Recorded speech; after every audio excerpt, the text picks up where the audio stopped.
Have you ever found yourself lying awake at night, replaying that embarrassing comment you made 5 years ago? Or perhaps you're haunted by the career path not taken, the relationship you let slip away, or the opportunity you were too afraid to seize. If so, my friend, you're not alone in this mental prison. The average person spends approximately 110 hours per year dwelling on regrets. That's nearly 5 full days of your life, annually consumed by painful what-ifs and if-onlys. But I'm here to tell you something that might change everything. Regret doesn't have to be your constant companion. That mental prison you've built brick by brick with each regretted decision actually has a door, and you hold the key. First, let me explain why regret feels so heavy. It's more than just an uncomfortable feeling. The science is clear on this. Research from the University of Illinois shows that chronic regret contributes significantly to stress hormones like cortisol, which can suppress your immune function and increase your risk of heart disease. A 2018 study found that intense regret is associated with reduced life satisfaction, depression, and anxiety. This isn't just in your head, it's in your body too.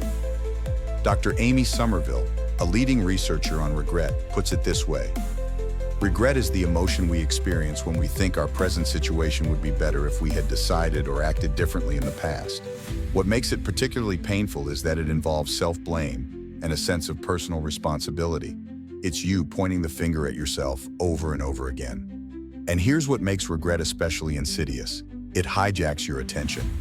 When you experience regret, your brain's anterior cingulate cortex, the region associated with conflict monitoring, becomes hyperactive.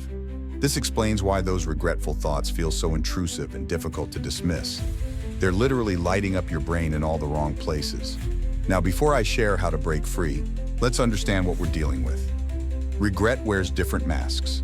First, there's action versus inaction.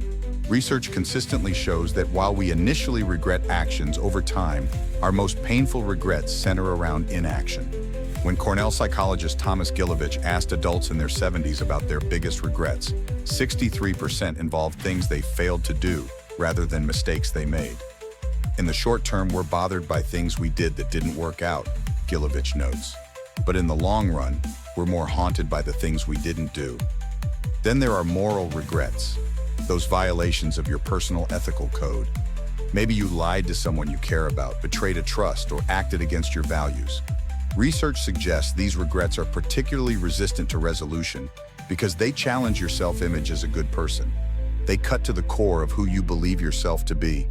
And let's not forget opportunity regrets, those paths not taken, the careers, educational pursuits, or relationships you let slip away.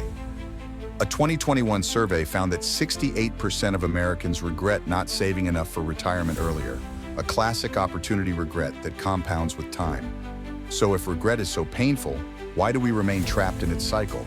Your brain is wired to create counterfactual scenarios, alternative versions of reality where you made different choices. While this can help you learn, excessive counterfactual thinking keeps you locked in a loop of if-only thoughts. The ease with which we can imagine alternative outcomes directly correlates with the intensity of regret, explains Dr. Neil Rose, professor at Northwestern University. The more vividly you can picture a better outcome, the more painful your regret becomes. You might also be falling prey to the sunk cost fallacy, continuing to invest in regretful situations because you've already committed resources, making it harder to let go and move forward. Or perhaps it's fear of repeating mistakes. Paradoxically, your fear of experiencing more regret can keep you trapped in existing regrets. You become risk-averse, afraid to take new chances that might lead to fresh disappointments. But now, let me share something transformative. A research-backed protocol you can implement in just 5 minutes to begin freeing yourself from regret's grip. I call it the 5-Minute Regret Release Protocol, and it's changed the lives of thousands I've worked with. Start by clearly identifying what you regret. Research from UCLA demonstrates that the simple act of labeling negative emotions reduces their intensity by activating the prefrontal cortex, which helps regulate emotional responses. Write down your regret in one sentence, being specific about what happened and what you wish had been different. Next, practice self-compassion. Self-criticism amplifies regret, while self-compassion diminishes it. Dr. Kristen Neff's research shows that self-compassion, treating yourself with the same kindness you'd offer a good friend, significantly reduces rumination and negative self-judgment. Say to yourself, This is a moment of suffering. Suffering is part of life. May I be kind to myself in this moment. Now extract the lesson. Harvard Business School professor Amy Edmondson's work suggests that reframing regrets as learning opportunities transforms them from sources of pain to catalysts for growth. Ask yourself, what specific lesson can I take from this experience that will improve my future decisions?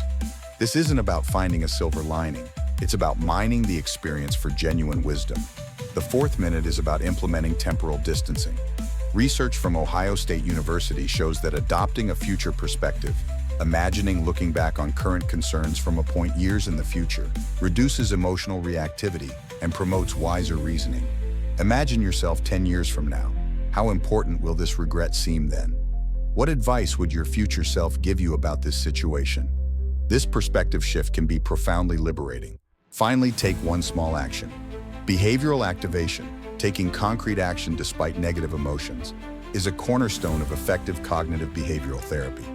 A 2017 meta-analysis confirmed that action-oriented approaches significantly reduce rumination.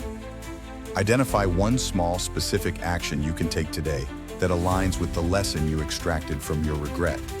This step is crucial. It moves you from insight to change. While this 5-minute protocol can provide immediate relief, sustaining freedom from regret requires ongoing practice. Develop what psychologists call prospective hindsight, imagining a future where things have gone wrong to help you make better decisions in the present. Before major decisions, ask yourself, what might I regret about this choice in 5 years? Practice radical acceptance too. Dialectical behavior therapy founder Marsha Linehan's work demonstrates that acceptance doesn't mean approval. It means acknowledging reality without resistance so you can respond effectively rather than react emotionally. You can acknowledge your past mistakes without continuing to punish yourself for them. I also strongly recommend cultivating present moment awareness. A 2016 study found that mindfulness meditation reduced rumination by 38% after just 8 weeks of practice. Even 5 minutes of daily meditation can strengthen your ability to disengage from regretful thoughts. The present moment is the only place where change is possible. And don't underestimate the power of rewriting your narrative.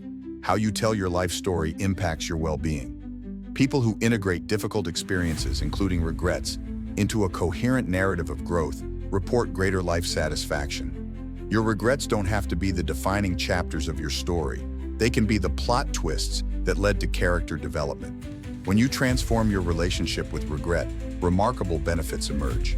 Research from the University of Minnesota shows that people who have processed their regrets make more thoughtful decisions in similar future situations. You'll experience greater authenticity too.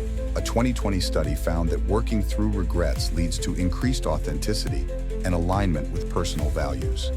Your relationships will improve as well. When you release regrets about past relationships, you bring less emotional baggage to current ones. A longitudinal study found that people who had processed relationship regrets showed more secure attachment patterns in new relationships. You'll stop projecting past hurts onto present connections. Perhaps most importantly, freeing yourself from regret's grip allows you to take calculated risks again, to pursue opportunities, express yourself authentically, and live fully in the present. The fear of future regret no longer paralyzes you because you know how to process regret if it arises. Regret, when left unaddressed, acts as an invisible prison, constraining your choices and dimming your joy. But when you approach it with curiosity rather than judgment, regret becomes not a sentence but a teacher, perhaps one of life's most valuable. The 5-minute protocol I've shared isn't magic, it's science. It's based on decades of psychological research into how humans process emotions, make decisions, and create meaning from experience. Remember, the goal isn't to eliminate regret entirely. Regret, in healthy doses, helps. The goal is freedom, the ability to acknowledge regrets without being defined by them, to learn from the past without living in it. So the next time you find yourself trapped in regret's familiar spiral, give yourself 5 minutes. Acknowledge the feeling. Show yourself compassion. Extract the lesson. Gain perspective. Take one small action. And then perhaps for the first time in a long while, move forward. Not despite your regrets, but because of what they've taught you.